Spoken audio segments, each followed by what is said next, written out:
का स्वागत है। आज हम यहाँ बिहार खुर्द तमकुही ब्लॉक के अंतर्गत हैं, जहाँ पे यूपी और बिहार का लास्ट गांव छोड़ कर हैं। ऐसे मध्य जगह पे खड़े हैं हम, जहाँ पे आधा बिहार यहाँ से लगता है, आधा यूपी का हिस्सा है। इस मध्य में खड़े हैं हम, जहाँ के एक छोटे से गांव के छोटे से कस्बे से रहने वाले हमारे बीच में धर्मेंद्र खरवार जी हैं, जो किसी परिचय के मुताज नहीं हैं।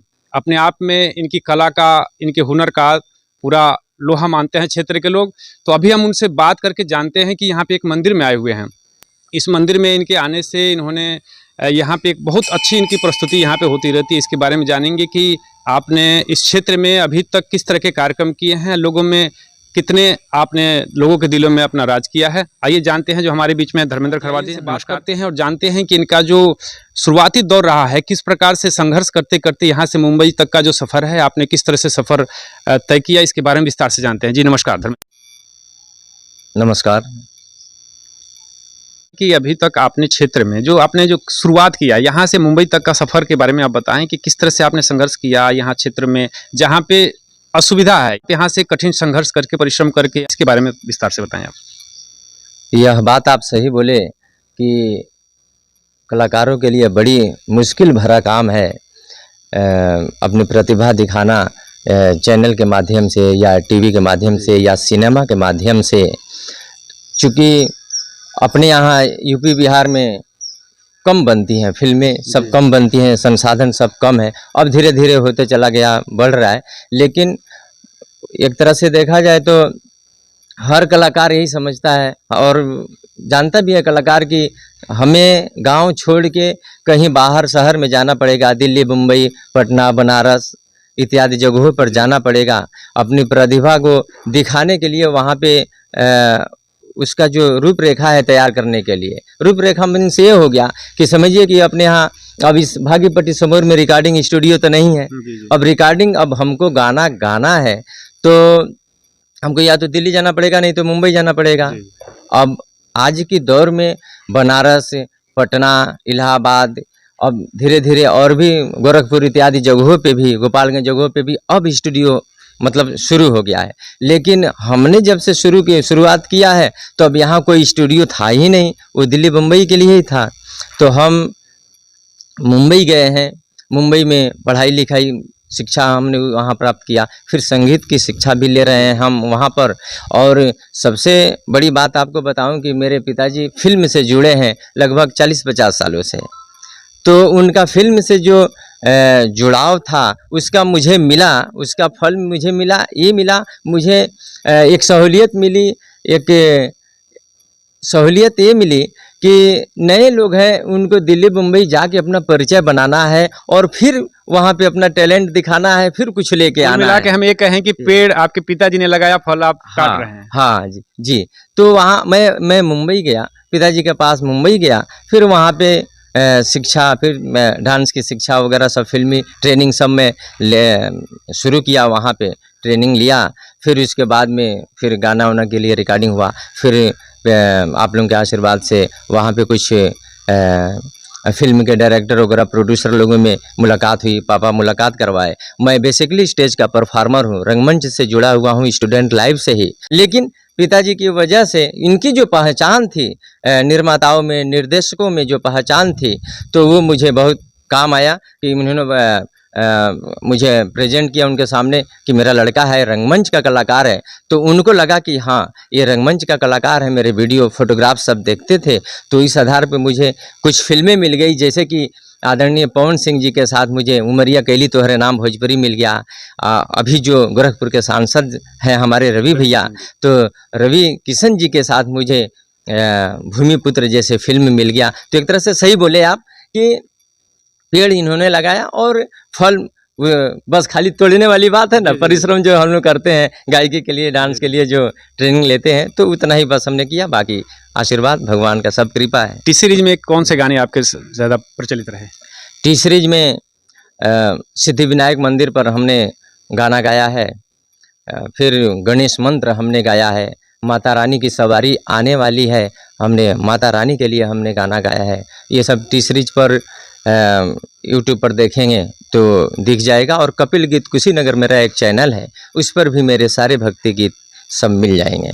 और सबसे बड़ी मेरी सौभाग्य है कि हर साल वरदेश्वर हनुमान मंदिर जो भागीपट्टी समौर में स्थित है, जिसके मेन पुजारी हमारे लोकेश दास जी महाराज हैं, आपके सानिध्य में यहाँ हर वर्ष यहाँ पर महायज्ञ का आयोजन किया जाता है।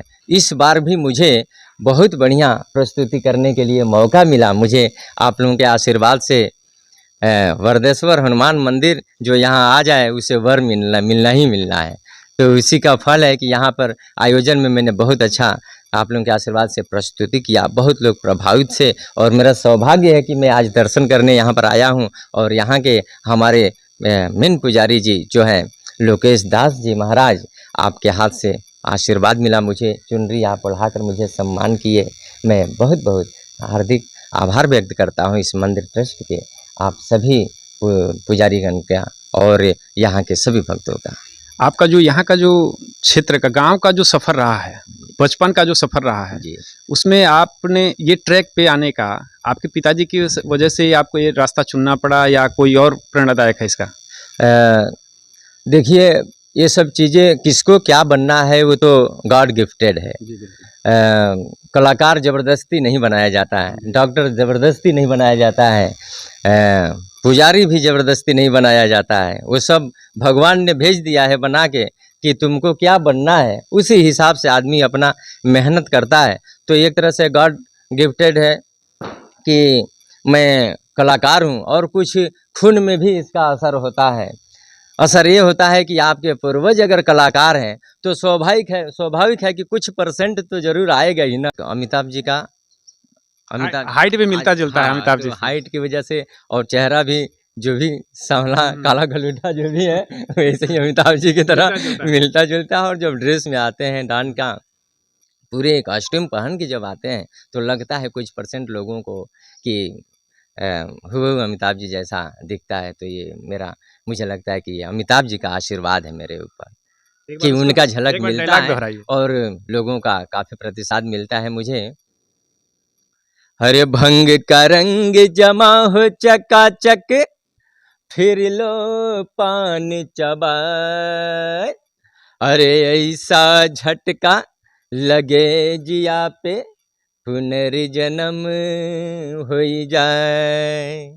हो खाई के पान बनारस वाला, खुल जाए बंद अकल का ताला। हो खाई के पान बनारस वाला, खुल जाए बंद अकल का ताला। फिर तो ऐसा करे धमाल, सीधी कर दे सबकी चाल। ओ छोरा गंगा किनारे वाला, ओ छोरा गंगा किनारे वाला।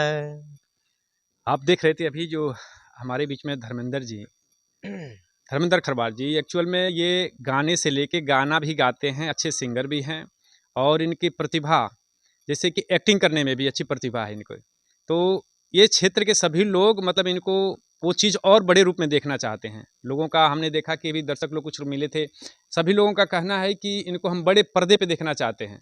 जिस प्रकार से बड़े बड़े कलाकार लोग नित्य प्रति टीवी पे किसी चैनल पे आते रहते हैं, बड़े पर्दे पे आते रहते हैं, तो आपको भी देखना चाहते हैं। तो आप वो सपना लोगों का कब साकार करेंगे? अब सपना तो है, देखते हैं। वरदेश्वर हनुमान जी के जब चरण में आए हैं, शरण में आए हैं, तो ज़रूर कभी ना कभी पूरा ही होगा। अब देखते हैं कब पूरा होगा। हम प्रयास में लगे हुए हैं, प्रयास करना हमारा। जो आपके जो क्षेत्रों में जो बहुत ज़्यादा प्रसिद्धियाँ हुई है, जिस गाने को लेकर के आपने भक्ति गीत गाए हैं, उसमें सबसे पसंदीदा गीत जो लोकप्रियता है उसके बारे में बताएं, कौन सा गीत है आपका वो? अभी नवरात्र में मेरा ये गीत आया था, थावे की देवी पर।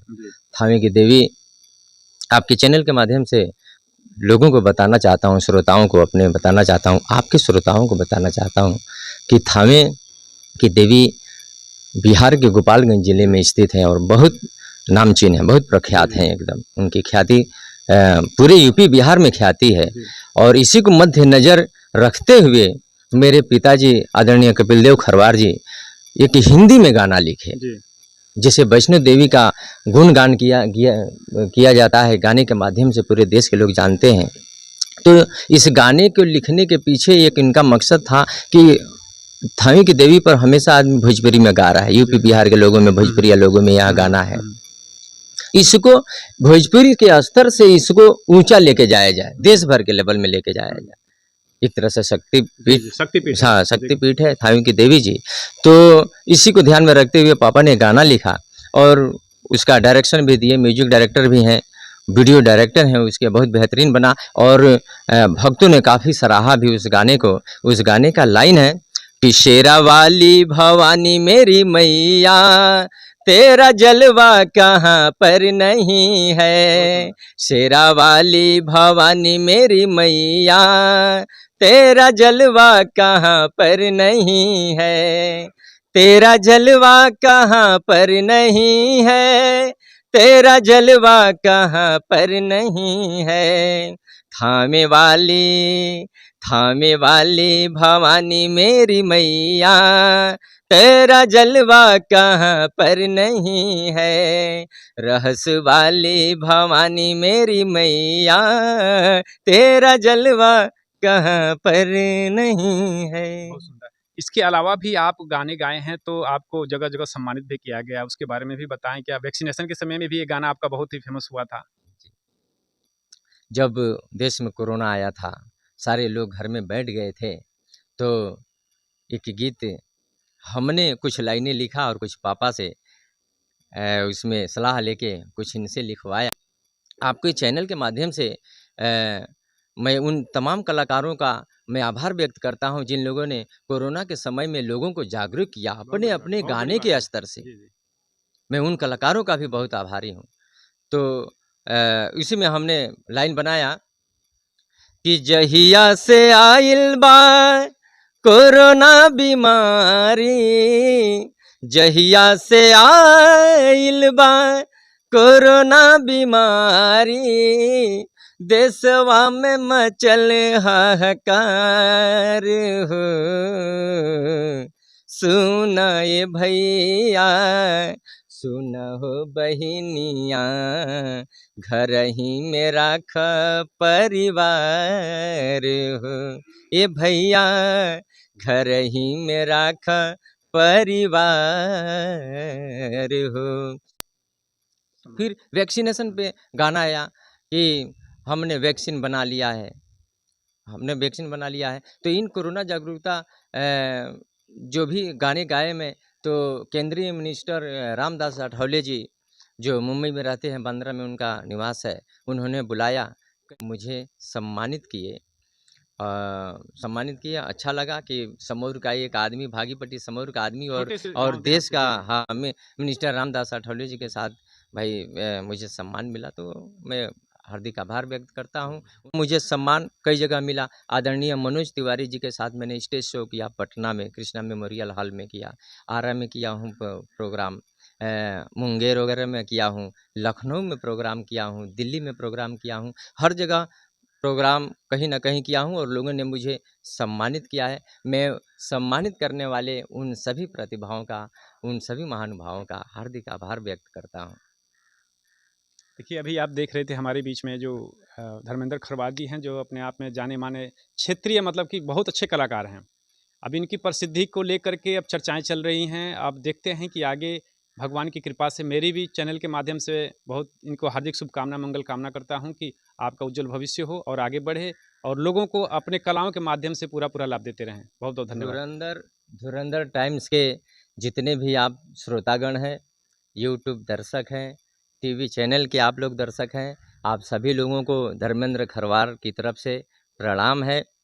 और अभी छठ पूजा आने वाला है, क्योंकि और धुरंधर टाइम्स के सभी जितने भी आपके पत्रकारगण हैं, आपके स्टाफ हैं, आपके दर्शक हैं, आप सबको एडवांस में छठ की ढेर सारी शुभकामनाएं देता हूं। और धुरंधर टाइम्स को भी आप लोग और आगे बढ़ाइए, शेयर करके, लाइक करके, कमेंट करके, इनके आदरणीय हमारे बड़े भाई धुरंधर भैया को आप लोग प्रोत्साहन कीजिए कि इतना कि इनके चैनल पूरे देश भर में नाम हो। चैनल का भी भैया बोल रहे थे कि एक लाइन गुनगुना दीजिए छठ वाला गीत, तो एकदम होना चाहिए। एक भाव है भैया, एक पत्नी का, उसके हस्बैंड बाहर हैं, कहीं कमाने के लिए गए हुए हैं, घर में कोई है नहीं, अकेली पत्नी है, अब वो डाला वगैरह लेके छठ घाट पर कैसे जाए। तो लाइन है, पापा ने लिखा है लाइन कि सैया परदेस बाड़न बहंगी बभारी अब हम कैसे आई। छठी मैया तहरी दुआरी अब हम कैसे आई। छठी मैया तहरी दुआरी अब हम कैसे आई। बहुत बहुत धन्यवाद आपका।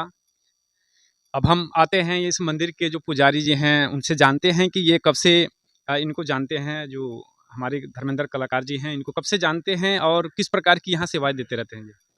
यहाँ 35 साल से यज्ञ होता रहता है, उसमें हमेशा आते हैं और ये अपना संचालन का कार्यक्रम करते हैं और संगीत का कार्यक्रम करते हैं।